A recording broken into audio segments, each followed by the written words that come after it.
We got a wrist. Is that good? Did we need a wrist? Yes, we did. Oh my god. How's it going, YouTube? My name is LB Ninja7, your resident Mistweaver monk, and guys, welcome to the first week of 10.1.7. I have a lot on my schedule for this week, a lot of exciting things that I want to share with you guys, but first, let's go ahead and get this out of the way. This is the vault opening / weekly affix discussion video. I like to talk about how I plan on dealing with this week's affix and giving tips and advice for making these affixes easier, giving you guys warnings of things to look out for in certain dungeons for the week, and just, you know, get that serotonin boost or dopamine boost, whatever it's called, where we open our vaults. Let's go and get into it. So first off, I want to point out it is Fortified week. Fortified week is my favorite because you just get to do more overall damage because there's higher health adds, but there are some scarier packs just because it's Fortified week. So right off the bat, I should not have done my Monk's Vault first. It's usually the most disappointing since there's not many upgrades that I can get. So I guess we're gonna get these tokens, but Fortified week, there are certain dungeons that are just more difficult on Fortified week. The first one that comes to mind is Vortex Pinnacle. You're gonna see a lot of people skipping the ads towards the end of the dungeon. All those little spheres that just sit there and pulse out damage, those guys are even more terrifying this week. So you'll see a lot of those get skipped. If you don't see them get skipped, you'll have to bring a lot of AoE CC to not take a ton of damage from those guys. But then all of those packs, those mob packs between those are very scary. Those guys do a lot of damage, have a lot of scary casts while having some mechanics that will kill you if you aren't paying attention. So you'll see a lot of those get skipped. So be prepared for those to be skipped, especially if you see a priest in your team. You're definitely going to be skipping a lot of those. While I hop over to my priest, I think I'm gonna do next. I've been excited to play the priest a lot lately. Been having a lot of fun gearing up my discipline priest. I want to also point out those mobs that cast Cloudburst and Vortex Pinnacle. You're gonna really have to make sure and chain CC those guys down. Make sure that you are on top of the interrupts in those packs, because that's basically the only damage that comes out in those packs, the only meaningful damage. But on Fortified weeks, it gets that much scarier, and it becomes a lot more terrifying this week to chain pull all those guys together. I'm sure you guys know what I'm talking about, where you pull all of those guys all at once, because it is Sanguine week. Sanguine, you leave that puddle behind whenever you kill a mob. It just makes the rest of that pack even more terrifying because they'll stand in that puddle, they'll heal up, especially if they're channeling that cast. So this week, it's always a terrifying combo having Fortifying and Sanguine, because mob pools take so much longer. But luckily, as a Mistweaver monk, this is actually one of our best weeks, because Sanguine, and I haven't even talked about it yet, but Incorporeal is just really good for us. Sorry, this loading screen is taking forever. The servers just came live, and I hopped on it because I'm so excited to get in and try out the new Mistweaver monk, which we will be playing a lot on stream this week. So make sure and check out my Twitch. It's down below. Had to do that quick plug. But yeah, so you probably won't see too many like massive pools just because of that. Sanguine plus Fortified is always terrifying for that, but if you do, just make sure that you have plenty of ways to deal with that. Make sure your tank is comfortable. Always make sure their health bar is very topped up in weeks like these. Even though it's not necessarily always optimal to heal your tank, letting them know that they are fully safe in a moment will let them know that they can kite, get out of dodge, and pull the mobs out of the Sanguine puddles. But let's go and see what we get on our priest. There are still some upgrades. I think trinkets are the main thing that we need on this priest. So any trinket, we got an offhand crit haste, not bad. A crit haste finger, that's also really good. We got a main hand. What do we need? What do we need? A socketed wrist is actually kind of sick. I think we take the offhand because there's a lot of good main hands that we can use. Yeah, I think that offhand is actually kind of good for us. Yeah, our rings are stacked. Our wrist is stacked. So yeah, we're definitely going to take the offhand. Not bad. Crit haste is exactly where I want to be. So there we go. At least we got one good vault slot.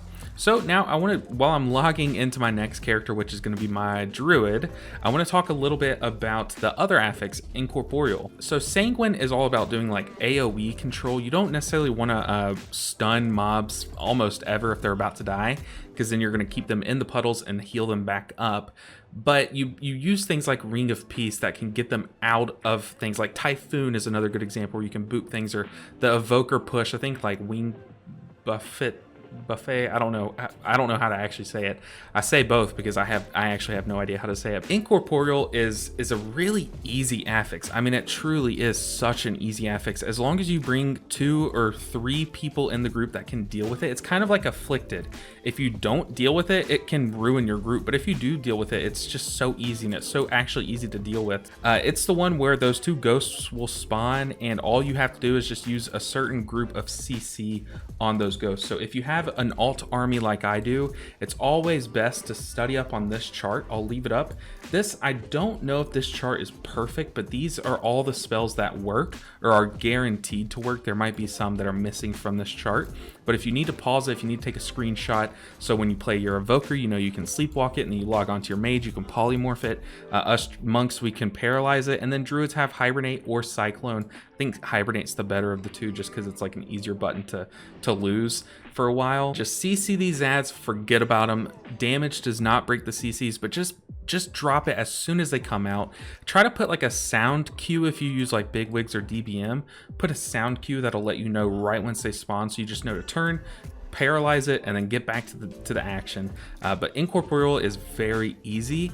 The only thing that's going to be difficult this week is Fortified. 1, there are just some difficult dungeons, which I'll go through, and then 2, Sanguine mixed with Fortified is never pretty. It never is pretty. Let's see, make sure that this shoulder is an upgrade. 431. I honestly don't need this because it's not an upgrade, but I mean, it would save me a charge. It would save me a charge, but pretty disappointing that of course I would get a shoulder, which is the only vault loot that I've gotten this whole entire tier. But yeah, let's just go and take it. I have no use for tokens on the druid, but let's go ahead and talk about some other dungeons that are difficult. I'll kind of run through each dungeon now. Oh, I'll run through each of the 8 dungeons and kind of talk about some of the pain points in each one, because they do all have more tough packs than other packs in the dungeon. But I'll kind of skip the ones that are very easy. So they are way out of order than what I had planned for. But Underrot, those spiders that fixate on a person. On Tyrannical Week, sometimes you can get away with kind of just face tanking them, keeping them in the group, but like standing near the group, so they stay in that AoE damage. But on Fortified Week, that just gets a lot scarier. Also, Sanguine exists, so they will be healing up and just get buffed while they're in there. So with the spiders that fixate on you, I know it sucks to kind of just run around and not get hit by them, but this week is great for that. And also know that you're going to be basically kiting them out of Sanguine puddles, so just know that that is a benefit, a bonus to dodging those guys. Uldamon, those dots that those guys, the amping up dots, they don't hurt that much. The scariest mobs in this dungeon, first off, the scariest thing in this dungeon is the bosses. However, the first pool is going to be scary, especially if your tank tries to chat it like they've been doing on Tyrannical Week, because they do like to pull a lot all at once. But just be ready for it. Make sure and pop those CDs early. Have that Chi-Ji right on pool so you're ready for it. But then also that second pool with those little guys that are ankle biters that just chomps down tanks. Make sure and protect your tank during that. And then also in the middle of the dungeon, those guys that look like big lizard evoker style people that just enrage and just chomp at your tank. Help them kite. Make sure that you help them kite while also keeping Sanguine in mind, because those guys can absolutely delete your tank. But other than that, Uldamon's not that scary. Now Freehold, you're gonna have to watch out for the bellowers. Now I'm sure that you guys are probably still PTSD'd from last week, those bellowing shout guys. Those guys could one-shot your group last week if you let them bolster up, so treat it as such. Just funnel all your damage into those bolster shout guys, whatever it's called. Bellowing shout, I think is actually what it's called. Make sure and funnel your damage into those guys, get them down, and be prepared for it. Save your CDs for those packs when those guys shout, because it does a massive AoE damage. Also, it does cancel your casts and silence you, so make sure that you do things that do not, like, don't channel your trank when it goes for it. Make sure and apply your trank beforehand or have it ready right after the fact. But that is basically the scariest mob pack. Other than that, make sure and dispel your tank's oiled blade at the end, right after that last bridge, that guy that applies oiled blade. Dispel that immediately, you should be fine. Now, Halls of Infusion used to be on this list just because those time dragons, but nowadays Halls of Infusion is just a tyrannical tough dungeon The hardest packs are actually the first couple of pools when those mobs fixate on someone. Just make sure that you have your healing ready, and then once 2 or more fixate on a single DPS, then's a good time to use your stuns. But also make sure and be careful about stunning right before Sanguine starts to spawn, because that could be dangerous. We've already talked about Vortex Pinnacle, but Neltharian's Lair, just dodge avalanches. Don't be like me. If you watch my streams, you know I hate avalanche. I cannot dodge more than 1 in a row. So make sure and dodge those avalanches. If you need to watch how not to do it, like I said earlier, check out my streams. It is the perfect source for how not to deal with avalanche. But the druid was very disappointing. Let's go and hop on over to the paladin. I think that's the last thing that I have gear coming. I don't think I did any evoker keys, but let me, while we are on this loading screen, let me kind of like give you guys an idea. Okay, one thing that I've always wondered, just like when you have mail, there's that little mail icon when you're on the character select screen. Why is there not a vault icon? Just whenever you have vault loot waiting on each character, you know which ones there are. That way you're not like me clicking through random alts just seeing if you have vault loot ready for that alt, because if you're like me, you forget who all you did a key on last week, especially when expansions last this long. I am just, I'll click into my priest, be like, oh, I guess I didn't do a key last week, and then log into the druid. I'm like, oh, I didn't do a priest that week. And then I log into my shaman like 5 days into the week, and I'm like, wait, I did a key last week, and I have to go check the vault. But yeah, so we have a vault slot here. Now, if you've watched my last couple videos, I have needed a shield, but I ended up just going ahead and crafting it. So now I think we are pretty run dry on a one-hand weapon and also trinkets. I could just benefit a ton from the one-hand weapon or trinkets. But while we open this last vault of the video, I want to talk about what my plans are for the week. We got a wrist. Is that good?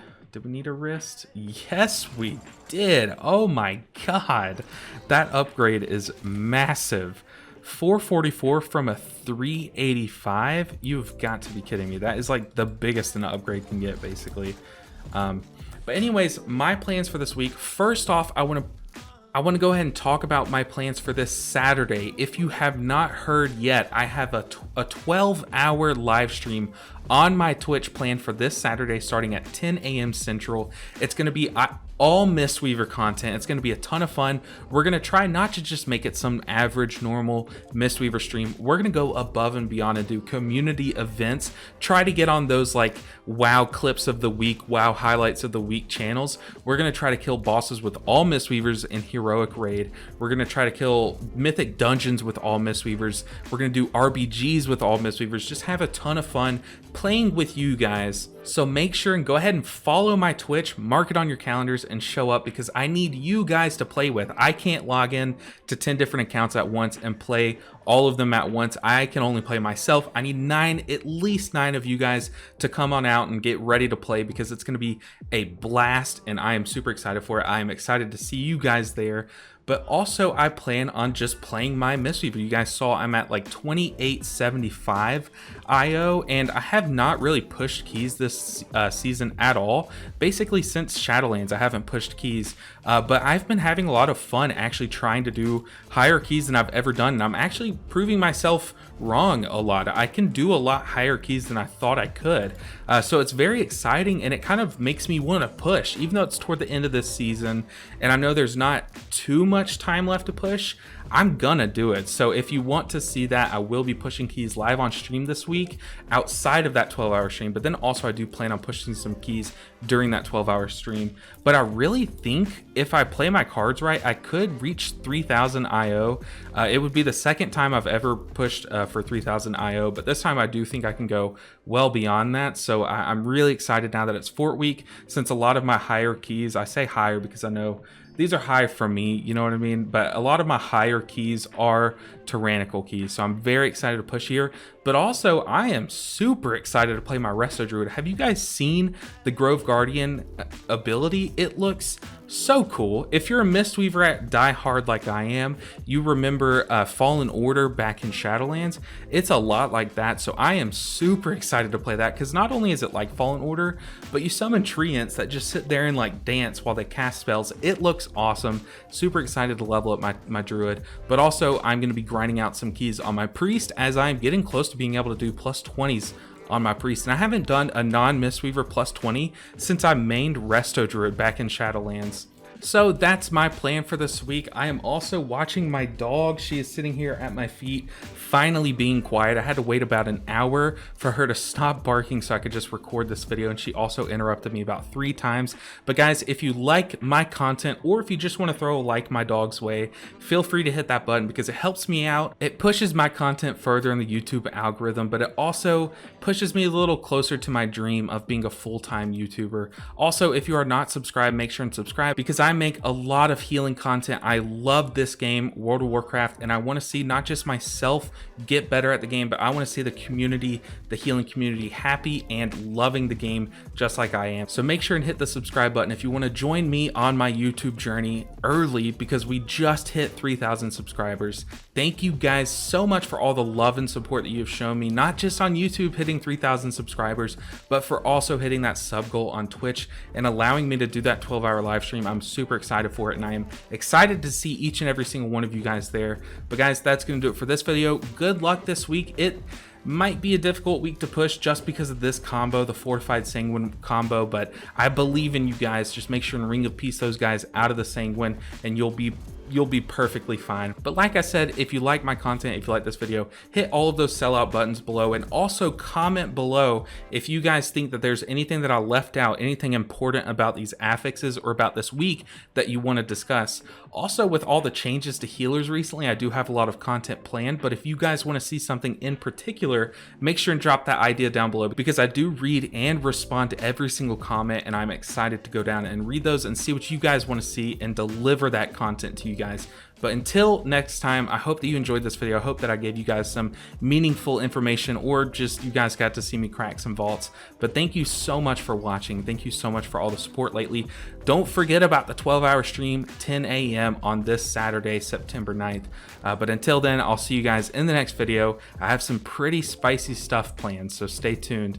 But guys, thank you so much. I'll see you guys in the next one. Until then, take care.